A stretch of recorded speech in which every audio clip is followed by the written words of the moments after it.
So everybody's out of town right now. I'm just got the place to myself. I come to the refrigerator. Not really much in here. Don't judge me. But at some point, this is life with kids. Somebody came in and drew eyes on all the food. So we got the eyes on the milk looking at me. We got eyes on the cheese looking at me. Eyes on this looking at me. Mayonnaise. And those aren't eyes. Okay.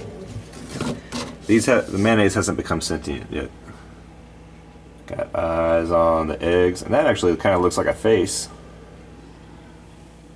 And we got eyes on the country crock. Oh, there they are. Eyes on the crunchy crock. The gravy, no, sorry about the mess. I don't know about this stuff on the side here. I do know we've got eyes on the ham, eyes on the roast beef, eyes on the cheese, eyes on the shredded cheese,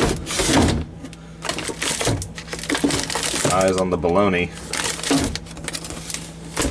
eyes on the honey ham, looking at you, and eyes on Mr. Hot Dog. Alright, just wanted to share that.